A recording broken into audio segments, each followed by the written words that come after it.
नमस्कार व्यूअर्स, स्वामी या चॅनलवरती आपल्या सर्वांचे स्वागत आहे. आपल्या आजच्या या व्हिडिओतून आपण बघणार आहोत रुद्रवाचन का करावे ते. आपले सर्वांचे आवडते आणि भोळे असे दैवत म्हणजे भोले बाबा यांच्या सेवेतील उच्च कोटीची सेवा म्हणजेच रुद्रवाचन. रुद्रवाचनाचे फायदे आपण आपल्या आजच्या या व्हिडिओतून बघणार आहोत. भोलेनाथ म्हणजेच कुबेरांचे स्वामी. कुबेरांचे स्वामी असलेले आपले भोलेनाथ ज्या घरामध्ये भगवान शंकराची नियमित पूजा केली जाते त्या घरातील कर्जबाजारीपणा हा कमी होत असतो आणि तिथे सुख आणि शांती ही नांदत असते. तर त्यामध्ये आपण जर रुद्रवाचन करून रुद्राभिषेक केला म्हणजेच आपले भोलेबाबांचा अभिषेक केला आणि ते अभिषेकाचं जल जर प्राशन केलं तर ते जल हे अमृतासमान असतं. त्या जलाच्या प्राशन करण्याने तुमच्या घरातील आधी व्याधी असाध्य रोग हे बरे होत असतात.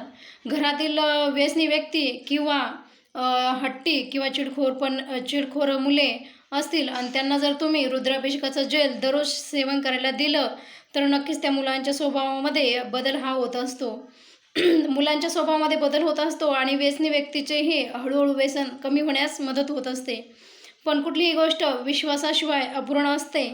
तुम्ही जर ह्या गोष्टीवर विश्वास ठेवून नियमित हे काम केलं की रुद्रवाचन करून अभिषेकाचं जल जर घरामध्ये सर्वांनी घेत राहिला तर नक्कीच तुमच्या घरामध्ये शांतीही नांदेल.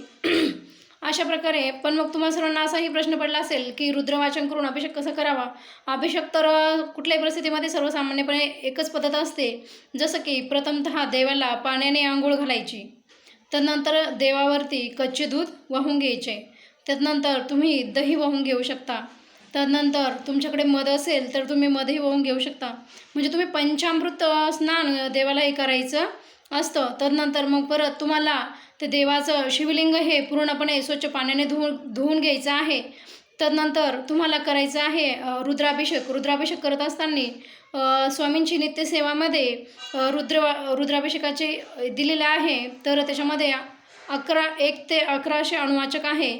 तर ते वाचायला मित्रांनो तुम्हाला कमीत कमी अर्धा तास हा लागेल. त्या अर्धा तासामध्ये वाचन करत असताना सतत शिवलिंगावरती पाण्याची धार ही सुरू ठेवायची आहे आणि ते जल आपल्याला घ्यायचं आहे. म्हणजे तेच आपलं अमृत आहे आणि तेच जल आपल्याला आपल्या घरातील लोकांना सेवन करायला द्यायचं आहे. भगवान शंकर हे सृष्टीचे पितृ देवता मानले जातात. जर तुम्ही भगवान शंकराची सेवा करून नियमित रुद्रवाचन घरामध्ये करत राहिलात तर तुमचा पितृदोषही कमी होण्यास मदत होते आणि तुमच्या घरामध्ये सुख शांतीही नांदत असते. तर तुम्ही सर्वांनी नक्कीच सोमवारच्या दिवशी जर रुद्रवाचन करून रुद्राभिषेक केला तर खूपच शुभ फलदायी असतं. तसंही तुमच्या घरामध्ये जास्तच पिढा असेल तर तुम्ही दररोजही रुद्रवाचन करू शकता. तुम्ही मंदिरात जर तुम्हाला शक्य नसेल रुद्र अभिषेक करणे तर तुम्ही घरातीलही शिवलिंगाच्या पिंडीवरती रुद्र अभिषेक करू शकता. तुम्हाला अभिषेकाचं एक पात्र मिळेल, त्याच्यावरती एक तांब्या असतो, त्या तांब्याला एक छोटंसं छिद्र असतं, त्याच्या खाली आपण महादेवाची पिंड एका ताटलीमध्ये ठेवायची आहे. संततधार म्हणजे एक थेंब पाणी हे वरतून खाली पडत असतं आणि तुम्ही इकडे रुद्रवाचन हे करायचं असतं. असे तुम्ही 1 ते 11 अणुवाचक रुद्र हे वाचन करायचं आहे. अशा प्रकारे तुम्ही रुद्राभिषेक करून आणि त्या अभिषेकाचं जल म्हणजे तुमच्या उपयोगात आणू शकता. तरी रुद्रवाचन सर्वांनी नक्की करा. श्री स्वामी समर्थ. व्हिडिओ आवडला असेल तर नक्कीच चॅनलला सबस्क्राईब करायला विसरू नका आणि काही प्रश्न असेल तर कमेंट्सद्वारे नक्की विचारू शकता.